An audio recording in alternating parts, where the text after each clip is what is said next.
Good morning, everyone. This Wellness Wednesday is going to be more about our mental health and well-being. And this is kind of a thought and message that's been on my mind for a while. And I just wanted to share it with you guys. You hear a lot about people wanting more balance in their life, more balance in their schedule, their priorities, finding balance with work and home. It's just a phrase that gets thrown out a lot. And I want to encourage us to maybe shift that a bit. I don't think there's really anything as such as balance. I don't think that actually exists. And I think that we would be much more productive and feel happier if maybe we thought of things in seasons and rhythms. And I just know that there's usually seasons of rest and then seasons of productivity and fruitfulness that come out of that. And I mean, those rhythms are ancient. Back to farming, back to the seasons of nature and when you hunted and when you stored things up. And those things were supposed to be built into our lives. Even if you want to consider the Sabbath, which a lot of people feel like is a rule and was all about shoulds and should nots and do's and don'ts. And I think it was supposed to be a gift to us to build in rest into our week.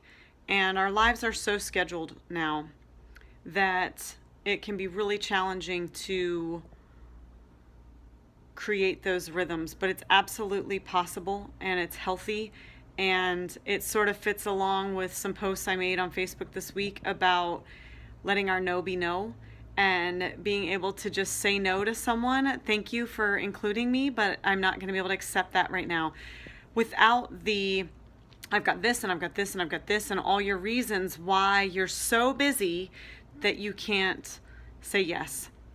And the excuses that we try to come up with because it seems like it's only acceptable to say no, and it's only acceptable to have a life that is jam-packed and busy. And what would we think of each other if it was just our sacred me time? You know, people are talking more and more about self-care, but even that can just be busyness if it isn't planned out and if it isn't what we personally need. As an extrovert, my me time could be hosting a gathering of friends.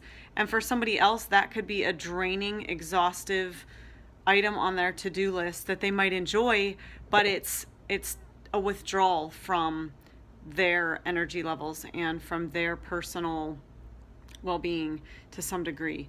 So it's important to factor in how you're wired and what you need and the demands on your life. Someone who's working full-time will have different demands than my schedule that even as a business owner is still more part-time. Or someone who doesn't have kids will have different demands than someone who does. And 2 kids is different than 5. And you get my point. So maybe just consider the idea of, rather than seeking balance, to look for those rhythms and see what you need. And there can be daily rhythms and weekly rhythms and monthly rhythms and annual rhythms. And they're all extremely important. And it's not as overwhelming as it sounds. And we'll just offer a more balanced way of looking at our schedules, ironically. So just my thoughts for today. Something to consider, that rather than trying to balance everything, which for me anyway turns into a juggling act, and it's ridiculous, and inevitably things come crashing down. And so I'm just looking more at rhythms and when I'm ready to be productive and fruitful and maybe a bit more active, and when I need a season of rest and to step away and recharge, and looking at what that looks like. Would love to talk more with any of you about this. Please comment or send us an email. We'll be sending this out as a Wellness Wednesday email and also posting on Facebook. So would love to talk more about what rhythms are working for you. Take care and have a great week.